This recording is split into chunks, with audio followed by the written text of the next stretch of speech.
Pessoal, tudo bem com vocês? Eu espero que sim. Sejam muito bem-vindos a mais um boletim informativo aqui no nosso canal. Eu sou Ana Paula, como sempre, trazendo aí para vocês as melhores e as mais importantes notícias do dia. E hoje vamos falar de reviravolta, vamos falar do 14º salário INSS, vamos falar do Lula em queda livre, né, que toma medida desesperada e que pode impactar aí o Brasil. Então tem muita novidade chegando. Eu peço que você assista até o final. Antes, eu queria convidar aqueles que ainda não são inscritos a se inscrever no canal, ative o sininho de notificação, compartilhe o vídeo. Lembrando que a Alô INSS é um dos maiores e principais canais de previdência da internet. Todos os dias eu trago o boletim informativo atualizado para manter você por dentro dos seus direitos. Então, muito obrigada a todos pelo carinho, audiência e companhia. É uma grande honra ter vocês aqui junto conosco no canal. Bora lá trazer as notícias e as informações. Quem precisar de empréstimo consignado pode contar com a nossa equipe. O nosso canal possui uma equipe especialista em crédito, onde a gente faz toda a intermediação bancária gratuita para você. É um serviço online, é seguro, é de graça, então quem quiser chama e a nossa equipe irá te assessorar, tudo bem? Bom, gente, bora lá então, começando aqui com o salário mínimo ideal desse mês de fevereiro, que foi o último mês fechado. Vamos falar um pouquinho a respeito desse assunto, porque aqui mostra que o salário mínimo ideal de fevereiro, com base na inflação, gente, deveria ser muito maior do que é hoje. O próprio DISE estima que o salário mínimo para manter uma família de 4 pessoas nesse último mês fechado, que foi fevereiro, é de R$ 7.229,32. O Departamento Intersindical de Estatística e Estudos Socioeconômicos, o DISE, divulgou a Pesquisa Nacional de Cesta Básica de Alimentos e a conclusão foi que o conjunto de alimentos básicos aumentou em 14 das 17 capitais analisadas.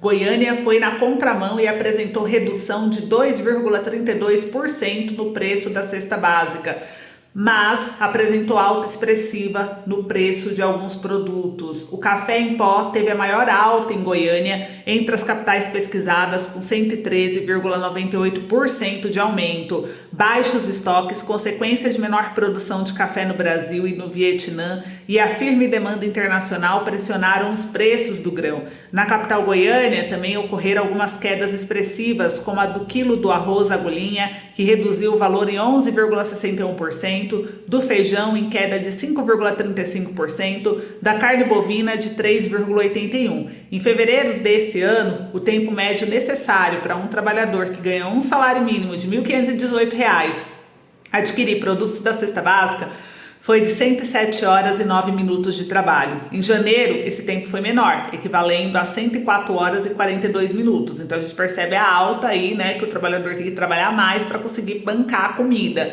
E o trabalhador remunerado no piso nacional comprometeu em média em fevereiro de 2025 52,65% do seu salário para adquirir produtos alimentícios básicos. E esse cálculo foi feito considerando o salário após o desconto de 7,5% que refere-se à previdência, né, para o trabalhador CLT. Em fevereiro de 2024, o percentual foi de 54,19%. Em janeiro desse ano, esse percentual foi de 53,91%.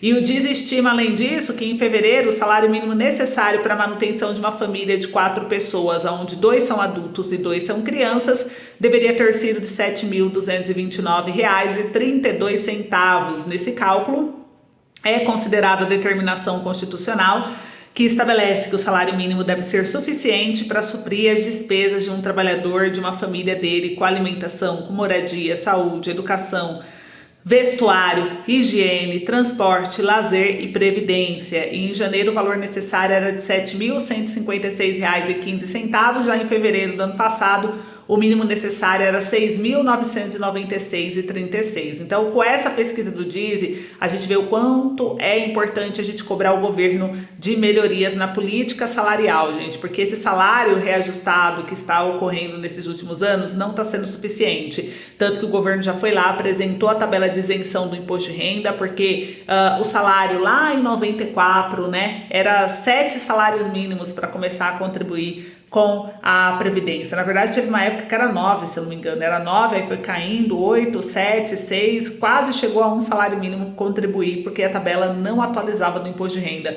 Então agora vai fazendo esses ajustes, a tabela vai normalizar um pouco mais, né, com essa proposta de isenção do imposto de renda, mas é importante ver o quanto a gente precisa ainda lutar e cobrar o governo e pressionar, e essa pressão vai fazendo o governo tomar atitudes e reajustar o que está desequilibrado, e o salário está totalmente desproporcional à realidade do brasileiro. Vocês concordam com isso ou não? Comenta aí para mim, essas pesquisas do DIEESE só vem reforçando o que a gente já sabe. Salário está defasado da realidade e está inconstitucional, porque se for olhar a legislação, o salário mínimo tem que ser um salário digno para suprir 9 áreas da vida de forma digna, né? Para você dormir tranquilo à noite, tem que suprir área de previdência, área de lazer, área de alimentação, vestuário, lazer, transporte, saúde, segurança, estudos. Mas esse salário que você ganha supre tudo isso? Não está suprindo nem a alimentação, vocês viram aí, né? Então a cesta básica está altíssima, a gente precisa cobrar o governo e pressionar, porque a pressão, gente, ajuda o governo a se mover. E eu vou mostrar aqui nesse vídeo, inclusive, o Lula em queda livre por causa das pesquisas, toma medida desesperada. O governo está desesperado para recuperar a popularidade, porque ano que vem é eleição. Então é o momento que a gente tem a oportunidade de pressionar e fazer acontecer algumas melhorias aí para todos nós, né? E a segunda notícia, olha só, né, para ver o desespero do governo. Lula prevê aumentar o número de ações sociais após queda de sua aprovação política. Saiu aqui no jornal, quem trouxe isso foi o jornal UOL, né, CNN também Brasil, o Globo, entre outros. Eu vou ler aqui a matéria do CNN Brasil, que ela trata o seguinte... com a aprovação em queda, o governo Lula prevê 31,2 bilhões de reais em medidas populares. Olha o quanto o governo está desesperado, no meio de corte de gastos, dizendo que tem que reduzir, que não sei o que, o governo está separando para gastar com políticas sociais e tentar recuperar um pouco dessa queda de popularidade que ele está tendo.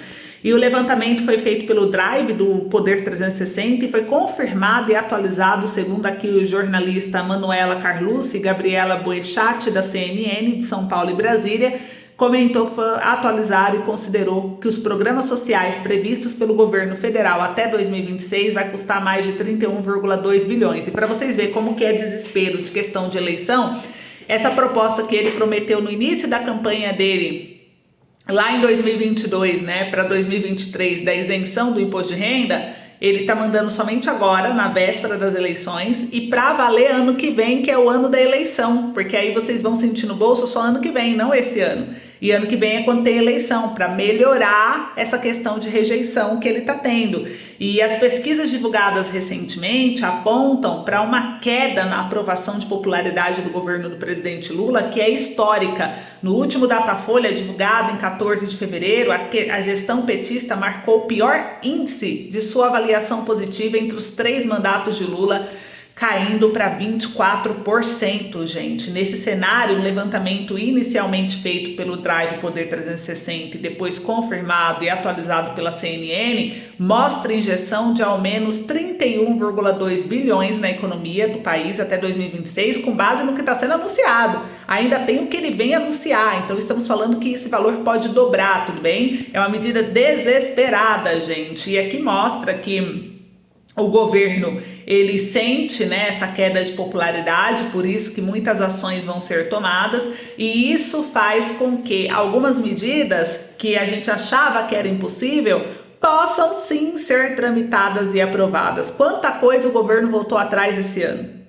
Falou que ia cobrar DPVAT da gente, seguro obrigatório de veículo. Ia começar em janeiro, a lei estava sancionada, revogou a lei. Falou que ia monitorar o Pix, né, na questão de movimentações de R$5.000 ou mais por mês, gerou repercussão negativa que o governo fez, voltou atrás. Ia colocar data de validade em cada unidade de ovo, ia prejudicar o comércio, ia aumentar o custo de empresas e encarecer para o consumidor, gerou maior repercussão negativa, o governo foi e voltou atrás. O governo foi lá e colocou o calendário do pagamento do mês de fevereiro para após o carnaval, prejudicando milhões e milhões de beneficiários. Os pagamentos de fevereiro e até o dia 12 de março. O governo foi, voltou atrás e pagou todo mundo até o dia 7 de março. Então, várias medidas a gente está vendo o governo fazer, vê que não está dando certo, ele vai e volta atrás. O governo apresentou para reduzir os gastos no final do ano passado, no plano de gastos, cortar quase metade do BPC. Ia limitar um BPC por família, ia considerar a renda de cônjuge, filhos, pessoas que não moram dentro da mesma casa, ia prejudicar o acesso ao BPC. Gerou repercussão negativa e excluir pessoas com deficiência leve do BPC. Gerou repercussão negativa, o governo foi e voltou atrás. Então, vocês perceberam que o governo está voltando atrás de uma série de medidas e revogando leis e leis e leis? Então, não é porque a lei está ali ou ele está falando isso que isso é considerado verdade definitiva e não tem volta. Tudo dá para voltar atrás, até a revisão da vida toda, que em 2022 a STF julgou procedente a causa a favor dos aposentados. O governo foi lá, chorou as pitangas. Em 2023, a STF voltou atrás, mesmo depois de já ter publicado o acordão em março. Então percebem que tudo eles voltam atrás, seja o governo, seja o STF, então tudo dá para dar um jeito. Por isso que a gente luta pela política de salário, por isso que a gente vê com as medidas desesperadas o governo criando aí uma série de benefícios para ajudar a classe média, igual a isenção do IR para quem ganha 5 mil e vai ampliar para quem ganha até 7 mil, ter uma redução na carga tributária. O governo está aí focando os professores, estudantes de licenciatura com pé de meia, pagando estudantes, querendo atrair os jovens também. Então tudo isso são ações populistas por causa das eleições. Pode ver que muitas ações que ele está fazendo vai ser para começar a valer ano que vem, que é o ano de eleição, porque ano que vem ele não pode aprovar essas medidas por causa que a lei eleitoral protege, né? Já que ele está no poder, seria mais fácil para ele, com base em concorrência desleal, né, aprovar medidas para tentar ganhar a eleição, já que a maioria das pessoas, infelizmente, não tem essa percepção da realidade. E aí a comunicação tem que ser muito clara para que as pessoas comecem a ter noção de realidade e comecem a votar de fato, não só porque aconteceu no último ano, mas pelo que aconteceu durante toda a gestão do governo, toda a gestão anteriores e entre outros fatores, né? Olhar não só promessas, porque cada um fala o que quer, mas as atitudes, que são as atitudes que mostram a real intenção das pessoas. Então é isso que tem que ser analisado. Pesquisar bem o político, mas os políticos não querem o povo inteligente, não querem o povo bem estudado, porque o povo bem estudado cobra o político, entende de política, e isso seria ruim para o governo, para qualquer governo. Então a gente tem que ser esperto por si só, né? Temos que buscar as informações. E aqui o 14º salário ele surge como uma oportunidade no meio dessas medidas desesperadas que o governo está a todo custo tentando recuperar essa queda de popularidade que ele está tendo. O 14º salário, ele é algo, gente, extremamente poderoso em relação de eleição e também para a questão de economia, já que vocês viram aí essa semana que a taxa Selic aumentou de novo, vai aumentar mais, né, segundo o Banco Central. Governo tendo queda de popularidade, o 14º salário viria em um momento para ajudar o mercado, a economia. O povo com o dinheiro na mão gasta, abastece comércio, gera empregos, retorna imposto para o governo, já que ele está aumentando a carga tributária, então a gente só tende a pagar mais e mais imposto, então o dinheiro, metade é tudo imposto. Então o governo vai recuperar esse dinheiro. Então o 14º não é uma doação, o governo está recuperando na arrecadação de imposto, seria uma estratégia extremamente inteligente do governo adotar. E o 14º salário, ele foi aprovado esse ano? Ainda não, gente, o 14º está parado. Só que ele estava com Arthur Lira, agora mudou o presidente da Câmara. Significa que esse novo presidente da Câmara que assumiu, se ele tiver uma sensibilidade ou uma visão mais estratégica, ele pode colocar o 14º em votação. A gente colocou aqui para vocês um abaixo-assinado no canal, a gente precisa de 1 milhão de assinaturas para levar ao Congresso e pressionar a aprovação. Se tiver 1 milhão de assinaturas, gente, eu acredito muito na possibilidade deles aprovarem o 14º, porque eles vão ver uma força popular gigante movida por aposentados, que muitos acham que o aposentado é aquele velhinho, aquele idoso sentado, que é acamado, que não sabe o que está acontecendo, mas não é. O aposentado está firme, está forte, é inteligente, tem acesso à tecnologia, e o aposentado precisa só se mostrar. Como que você se mostra? Se posicionando. Então vamos mostrar que o aposentado não é bobo, que o aposentado está em pé, está firme na luta e que ainda quer o 14º, que o 14º não é um desejo que ficou lá atrás e foi embora com a pandemia. É um desejo que permanece até hoje, até mesmo para que pare essa antecipação do 13º de continuar acontecendo. O 13º tem que voltar a ser pago no final do ano e que o 14º venha para dar esse equilíbrio nas contas. Concordam? Então é isso, eu conto muito com a ajuda de vocês, essa situação do 14º, essas são as expectativas. Vamos juntos trabalhar para que possa acontecer. E é isso, contem com a gente. Obrigada e até o próximo encontro.